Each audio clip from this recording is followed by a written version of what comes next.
10 volleyball players na napahiya sa publiko. Hala, bakit nga ba? Kaya't atin nang alamin ang mga dahilan kung bakit napahiya ang mga players na ito sa hindi inaasahang pangyayari. Lahat ng yan ay atin nang alamin ngayon. Lorraine Turing ng Adamson University. Si Lorraine Turing ang isa sa pinakamagaling na middle blocker at senior ng Adamson noon. At dahil lang sa hindi inaasahang pangyayari sa paglalaro ng volleyball ay nasigawan siya sa isa sa mga tinuring na nonchalant na coach na si Jerry Yee. Ang coach ng ito ay matatandaang isa sa pinakatahimik na coach at bihira lamang magsalita tuwing time out sa kanyang team. Kailan natin dadalhin? Kaya't biglang nagulat ang lahat ng volleyball fans sa mistulang pagsisigaw nito sa pagkakamaling nagawa ni Lorraine Turing habang naglalaro sa napaka-crucial na laban. At kaya sa tingin ng karamihan ay napahiya si Lorraine Turing sa maraming tao at sa publiko. Sa isang pagkakamaling hindi naman ito sinasadyang mangyari. Ngunit para sa mga volleyball players ay normal na lang ito para sa kanila. Gayong para naman ito sa kanilang ikaka-improve at ikakabuti. Tang Ponce at Bern Flora. Si Tang Ponce at Bern Flora ay isa sa mga minansagang mga swagger noon ng Adamson University at minsan na ring napahiya pagkatapos nilang inangasang patalikod ang mga sikat ng players ng Ateneo noong PVL All-Filipino Conference 2018. At dahil sumusobra na ang mga players na ito, ay hindi na nakapagtimpi at nakatiis ang mga Ateneo players na rumesbak na sa hindi magandang ugali na pinapakita ng mga players na ito sa kanila. At mas lalong napahiya pa ang mga ito nang pinagsabihan sila mismo ng kanilang coach na tumigil na sa kakaswag dahil hindi maganda ang kanilang laro. At sa huli, natalo ng tuluyan ang Adamson at hindi na nakabangon sa kahihiyan na sila mismo ang gumawa. Buding Duremdes ng FEU Lady Tamaraos. Si Buding Duremdes ang makwela at may tuturing na isa sa pinakamahusay na libero ngayon sa PVL at pati na rin noon sa UAAP. Ngunit hindi niya aakalain na sa simpleng pagbibiro sa kanyang coach patungkol sa kanyang pagkakamaling ginawa sa loob ng court ay magagalit pala ito ng lubusan. At sinabihan pang huwag siyang pumasok dahil papalitan lang ito.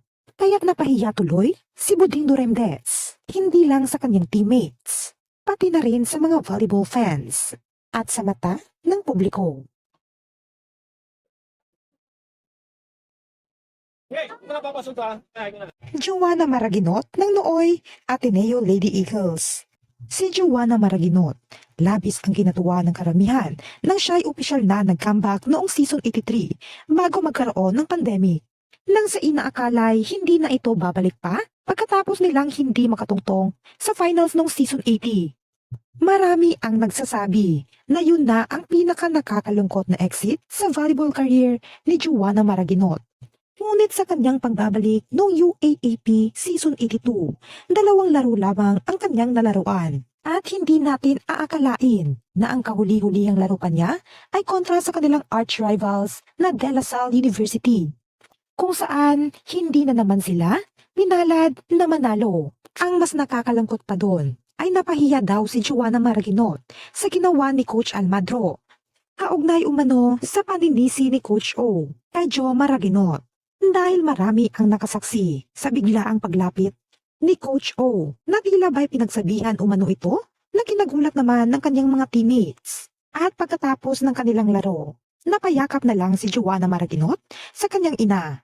Nahudyat daw na labis itong nasaktan sa sinabi ni Coach Oliver Almadro, Jewel Bermilio, na dating players ng Bali Pure Water Defenders.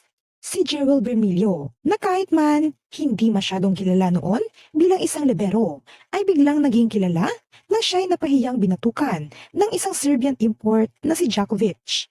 Nag-agawan kasi ang dalawa na kunin ang second ball. At dahil nga sa kanilang pag-agawan ay hindi nakuha ng maayos ang bola. Kaya't nauwi ito sa isang masakit na batukan na mapapasabi ka na lang talagang, araray, ang sakit naman nun. Ngunit ang buong pangyayari ngang ito ay isa lamang miscommunication o hindi pag-intindihan ng dalawang manlalaro at tila naging agresibo ang kanilang import dahil naging frustrated ito sa mga nangyari na hindi naman nagustuhan ng mga Pinoy volleyball fans. At ang tanong, sino ba talaga ang dapat kumuha ng bola na yon? Vanny Gandler na nooy Ateneo Lady Eagles. Si Vanny Gandler ang isa sa most bashed rookie noon ng Ateneo Lady Eagles at sa pahaba-haba niyang pananatili sa UAAP. Marami ang nakasaksi sa kanyang magandang performance at improvement na pinapakita at nakuha pa nga niya ang kanyang kauna-unahang gold medal noong UAAP Season 81. Ngunit pagdating noong Season 85, dito nagsimula ang downfall era ng Ateneo na kahit si Vanny Gandler at Faith Desperos ay walang nagawa kundi tanggapin na nasa laylayan na ang kanilang team.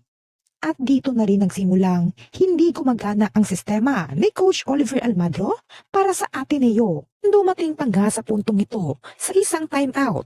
Napahiya umano ni Coach O si Vanny Gandler sa harap ng mga manonood nang pinagsabihan itong mayabang habang naglalaro at dinamay na rin ang buong team na labis umanong naapektuhan ang laro ni Vanny Gandler.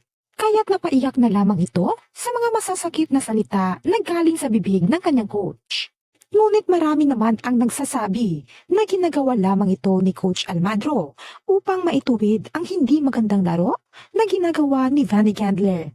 Ano sa palagay niyo? Nararapat lang bang gawin ito ng isang coach? Na halos mapahiya na ang isang player. Kyle Negrito at Sed Domingo na nooy FEU Lady Tamaraos. Sino nga ba ang makakalimot sa ginawa ng mag-best friend at teammate noon sa FEU na si Kyle Negrito at Sed Domingo? Napahiya nga ang dalawa nang inangasan at inunang pinahiya ang Ateneo dahil inakalang sila na ang mananalo sa laban. Dahil umabante na ang kanilang team ng 2-0 laban sa Ateneo. At dahil napansin na ng Ateneo players ang mga nakakapikong tingin ng dalawa ay dito na nagsimulang ginaya. At lumaban ang Ateneo pagdating sa angasan at pikunan. At mas lalong naging effective ang ginawang panlalaban ng Ateneo nang na-reverse sweep nila ang FEU sa hindi inaasahang pangyayari. Nanalo nga ang Ateneo at mas lalong napahiya si Kyle Negrito nang siya ang dahilan kung bakit natalo ang FEU sa dulo. Kaya't patunay lang ito na huwag unahin ang yabang kung hindi pa tapos ang laban. Dina Wong, na nooy Ateneo Lady Eagles. Si Dina Wong, ang kauna-unahang player ng Ateneo noon na nakatikim ng isang mabagsik na strict style of coaching ni Coach Oliver Almagro. Ano ginagawa mo, Dina? Ano ba yung sa utak niya? Sinigawan at nagalit nga si Coach Oliver sa kanya dahil hindi ginagawa ni Dina ang gustong ipagawa nito sa loob ng court. At sa nangyari ngang ito, labis umanong napahiya si Dina Wong sa mata ng publiko. Lalo na sa umaariban niyang fans noon na talagang pinagtanggol ito at binash ng todo si Coach O sa kanyang istriktong kalakaran bilang isang head coach. Dahil may iba naman umanong paraan upang mag-improve ang player at hindi dapat umano idaan sa paninigaw na tipong napapahiya na ang isang player. Ngunit may iilan namang mas piniling intindihin si Coach O dahil ang ginagawa lamang nito ay para disiplinahin ang kanyang players. Gayon ang hangad lamang nito ay manalo ang kanyang manlalaro. Kayo, sino sa mga volleyball players na ito ang sobrang napahiya sa publiko? Please comment down below.